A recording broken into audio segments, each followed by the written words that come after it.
Azubike.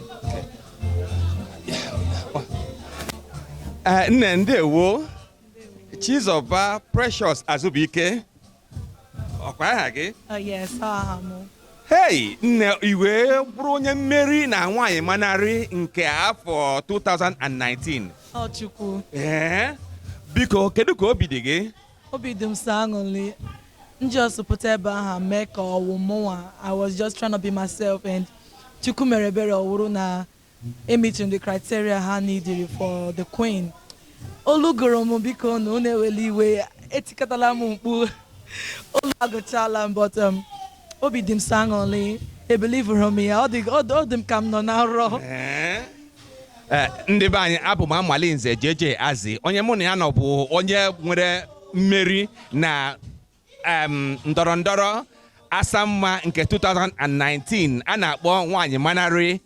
Ọ bụ ya bụ onye meririnụ maka ọ kacha na mma, kacha na ebube, kacha n'okwu. Mgbe o kwuru okwu ọ sịrị na ịsụ Igbo anaghị eme ya ihere. Nne biko gwakwa anyị ọzọ, ịsụ Igbo ọ na-eme gị ihere? Ọ na-eme m ihere maka na ọ wụ onye mbụ, awụ m onye Igbo. Igbo is my identity and I'm not ashamed of it. Maka na onye na-enweghị identity ọwụ onye ọwụ. So Igbo, ana m eri nri n'Igbo, ana m ehi ụra n'Igbo, ana m aga n'Igbo. Igbo till I die.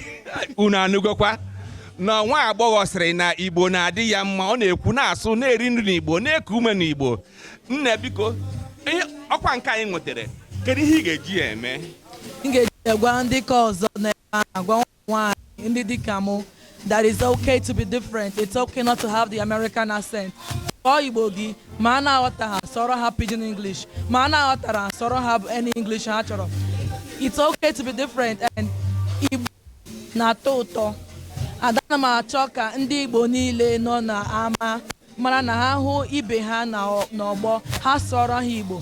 Ọ na-adị mma na ị na-ahụ nwanne gị ma nwanna gị ị na-asụrụ ya oyibo. Ọ na-eme asị ifu ịmaazị Igbo asụ kwara asị ma Igbo asụ. Lee ndị Yoruba, lee ndị Hausa, ebe ọbụla ha fụrụ onwe ha ha na-asụrụla onwe ha asụsụ ha. So m na-achọ ka ndị ọbụla nọ ebe a na-ege m ntị na-asụrụ na ụmụnne unu Igbo. Ọ na-adị mkpa. Hey, nna unu ahụgokwa na ndị be anyị unu ahụgo na akpọrọkpọta agbago n'ihu ehi. A sị na nje kansụl na ụka na ọka na-abata. Ofu nwa njeje mba bụ na Precious mo, Precious njeje mba nwanne mo. Precious ndị mmadụ gụrụ afọ si bụ nwaanyị manarị o ya ahee. Nne, mkpụka ị meriri. E nwere ọtụtụ ndị bịara kwee gị nkwa.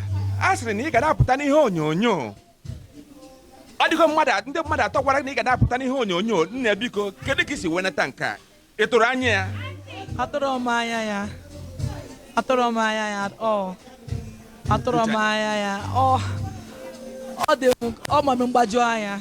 Atụrụ m anya ya. It took me unawares. But in everything m kelere Chineke maka na ọ dịrị ofere. Ana m iru ebe a ma ọ na-awụ Chineke. Ọ dịghị fecha fecha. Nne biko, ị na-enene onyonyo Nigeria ya nke a na-akpọ Nigerian movie, ị na-enele ya? Ana m ele ya ma m nwee chance because I'm very busy. Mana ugbu a sịrị gị na ị ga na-apụta na onyonyo Nigeria. Kedu ka ọ dị gị? Awụọla m celebrity. Mgbe e kpunyere gị okpu a na ị wụrụ nwaanyị manarị ya, ị bụgoro onye eji ekwu, onye a na-eme eme ya bụ onye celebrity. Biko, kedu ihe ị ga-agwa ndị Igbo ndị ụfọdụ maka ihe gbasara nwaanyị manarị? Nwaanyị manarị wụ ebe ga-edu gị ịwụ onye ị chọrọ ịwụ. Ọ na-epromotu Igbo, ọ na-epromotu culture. Ọ na-achọ ka anyị mara that na even if na ị nọ na Nigeria, Igbo culture nọ ebe a na oso anyị bịa. Nwaanyị manarị si awụ ebe ụmụ nwaanyị na-abịa together to promote the Igbo culture. And m na-agwa gị iwu nne, iwu nna, iwu brother, iwu auntie, wepụta nwanne gị, wepụta nwa gị ka ọ compete next year. You will not regret it. Unu ahụgo biko nwa agbọghọ o kwusiri okwu ama m ihe m ga-eme ya eme. Nne biko ka deje tupu m hapụ gị pụwa, ọ bụ ndị otu nwaanyị manarị kwadoro ya bụ ọkammụta Paul Okechukwu Oranika na Chichi nwaanyị manarị Ojiefi Agbancha. biko o nwere ekene ị ga-enwe maka ha? Enye m ha ezigbo ekene maka na ha helpụrụ m reach this dream. To me, this is a dream come true, and I'm so grateful to them maka na ha gbalịrị ọfụma to bring this platform where young girls come together to promote culture. Odilo Ofele. They are all stressed. They went out of their way to make it a success, and ekele dịrị ha gbalịrị ọfụma, and I will forever remain indebted to them. Ndị be anyị biko ana m ekele unu biko nne daalụ ka isi wepụta ohere weza anyị ajụjụ.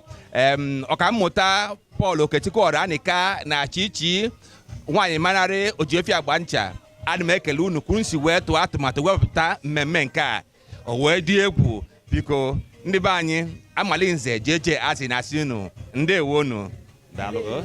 Okay.